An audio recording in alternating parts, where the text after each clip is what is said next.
देखिए, मैंने कहा ना, खित्ता पीर पंचाल के लोगों के लिए और खासकर मेरे नौशहरा कॉन्स्टिट्यूंसी के लोगों के लिए एक बहुत फख्र की बात है।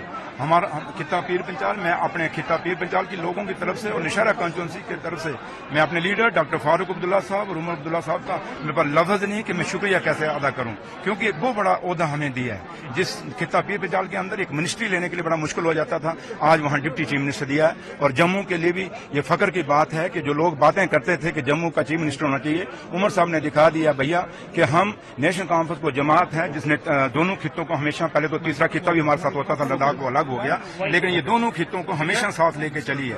और आज भी उन्होंने साबित किया, जब ये फैसला मुझे डिप्टी चीफ मिनिस्टर बनाया, उन्होंने साबित किया कि भाई आज भी हमारे लिए जम्मू भी उतना अहम है जितना हमारे लिए कश्मीर है। तो इसलिए ये वो लीडरशिप है जिस लीडरशिप में बिना जात, बिना बरादरी, बिना मजहब, बिना फिरका पस्ती के उन्होंने हमेशा फैसले लिए हैं। लेकिन जो बात यहाँ चीफ मिनिस्टर की करते हैं, उनको कहिए भैया पहले जम्मू का गवर्नर तो लगा लीजिए, जम्मू का एलजी तो लगा लीजिए, फिर दूसरों को डिक्टेट दीजिए, फिर दूसरों को बातें सुनाइए। Thank you.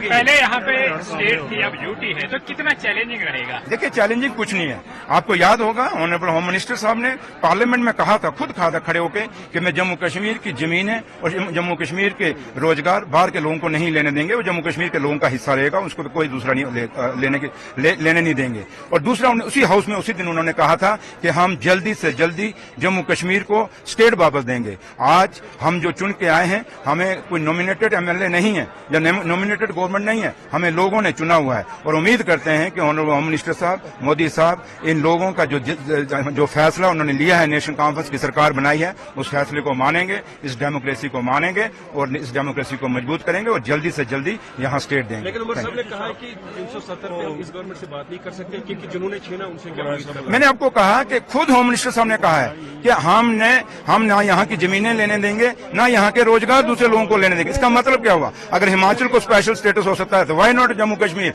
अगर बिहार वाले आज स्पेशल स्टेटस मांग रहे हैं तो जम्मू कश्मीर के पास तो पहले ही था। तो इसलिए इसमें कोई नई चीज हम नहीं कर रहे, यही सरकार खुद लोगों को दे रही है। तो लिहाजा हम तवक्को, उमर साहब ने जो कहा ठीक कहा, और वो हमारे लीडर हैं, उसी में हम भी। स्टेटहुड का एक पर्टिकुलर टाइम है, कितनी उम्मीद रखेंगे? मैंने कहा कि अब सरकार बन गई है, आज वोट लेगी है, अब फैसला दिल्ली वालों ने करना, क्योंकि उनका वादा है। अब देखते हैं वो कितना वादा निभाते हैं। आपकी प्रायोरिटीज क्या रहेंगी?